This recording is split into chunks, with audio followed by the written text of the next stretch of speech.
Hi. ప్రస్తుతమంతా యుద్ధం. Iran, Israel, US యుద్ధ వాతావరణం, యుద్ధ వ్యూహాలు, పరిణామాలు, కారణాలు, వీటి గురించి మాట్లాడుకుంటున్నాం. యుద్ధ గమనం. అయితే ఈ యుద్ధాలు అన్నది అనాది కాలంగా మానవ చరిత్రలో జరుగుతూనే ఉన్నాయి. మన ఇండియన్ కాంటెక్స్ట్లో మనకి మహాభారత, రామాయణ యుద్ధాలు అంటే రామాయణంలో లంకకెళ్ళి రాముడు యుద్ధం చేసి సీతను తీసుకురావడం. అక్కడ యుద్ధం ఎవరి కోసం జరిగింది, దేనికోసం జరిగింది అంటే మనుషుల కోసం జరిగింది.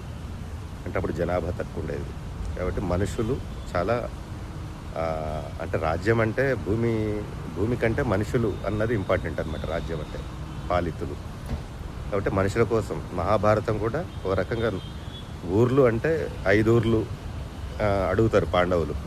అంటే 5 ఊర్లు అంటే భూమితో కూడిన ఊరు కంటే కూడా మనుషులతో కూడిన ఊరు. మనుషులు అన్నదే అక్కడ క్రైటీరియా అన్నమాట. అది మహాజనపదాల కాంటెక్స్ట్లో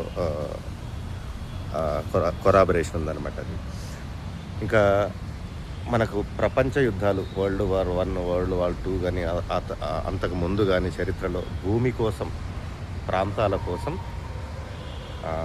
యుద్ధాలు జరిగినాయి. ఇక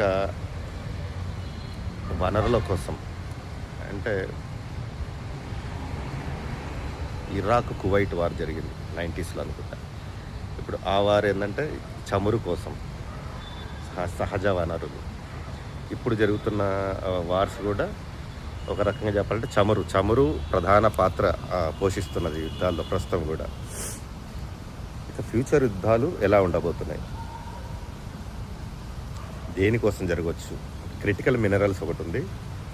ఇంకా రెండవది దాని తర్వాత నెక్స్ట్ మంచినీరు, ఫ్రెష్ వాటర్, సర్ఫేస్ వాటర్ ఏదైతే ఫ్రెష్ వాటర్ ఉందో ఆ మంచినీటి కోసం ఆల్రెడీ కొన్ని స్టేట్స్ మధ్యన వివాదాలు ఉన్నాయి, దేశాల మధ్యన కూడా వివాదాలు ఉన్నాయి.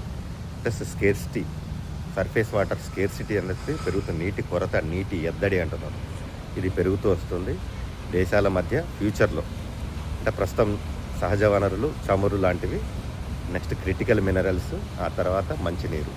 ఇది మనం జనరల్ ఎస్సేలో ఒక యుద్ధాల గురించి, లేదంటే వనరుల గురించి, లేదంటే సస్టైనబుల్ డెవలప్మెంట్ గురించి అయినా సరే దేంట్లోనైనా ఈ ఇష్యూ అంటే ఈ యుద్ధాలు ఎందుకు జరుగుతున్నాయి, వాటి ప్రాధాన్యత, ఏ కాలంలో వేటి ప్రాధాన్యత పెరుగుతుంది, ఫ్యూచర్ వేటికి ప్రాధాన్యత పెరగవచ్చు అన్నది మనం ఈ ఎస్సేలో ఇటువంటి కాన్సెప్ట్స్ వాడుకో.